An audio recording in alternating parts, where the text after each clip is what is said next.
একসময় বলা যেতে পারে যেখানে শওকত মোল্লা জীবনতলা ট্রাস্ট ছিলেন এবং তারপর একাধিক অভিযোগ এবং তার মধ্যে আমরা জানি ইতিমধ্যেই তিনি পুলিশের হেফাজতে রয়েছেন, কিন্তু তাকে এবার চোর চোর স্লোগান শুনতে হয়েছে, তাকে গোটা বাজার চত্বর ঘোরানো হয়েছে পুলিশের তরফে। আরো কি তথ্য উঠে আসছে এই মুহূর্তে?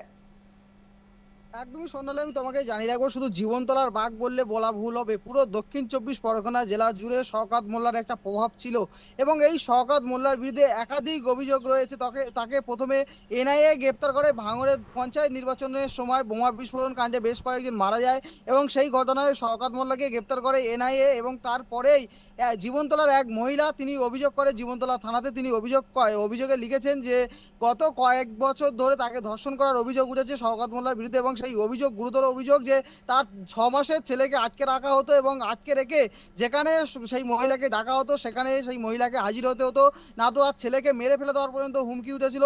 এই শওকত মোল্লা হুমকি দিয়েছিল, এমনটাই অভিযোগ।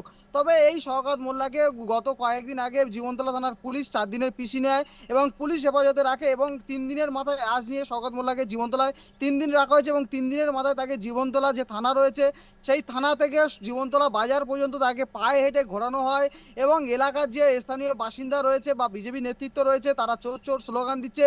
পাশাপাশি তোমাকে আরো জানিয়ে রাখবো, সেই ভাইরাল যে মাতচোর শওকত মাতচোর শওকত মাতচোর যে ভাইরাল গান, সেই গানও বাজানো হচ্ছে। শওকত যখন সেই বাজারের মধ্যে দিয়ে যাচ্ছে তখন সেই গান বাজানো হচ্ছে, রীতিমতো এটা উত্তেজিত হয়ে ওঠে এলাকা এবং জীবনতলা বাজার। তবে পুলিশের কড়া নিরাপত্তা ছিল যাতে কোনো এলাকাবাসী তারা ডিম না চালতে পারে বা কোন অন্য কিছু ছেলে না মারতে পারে, সেদিকে প্রশাসন কড়া নজর রেখেছিল। তবে পুরো ঘটনাকে কেন্দ্র করে জীবনতলা বাজার আবারও থমথমে হয়ে উঠেছে।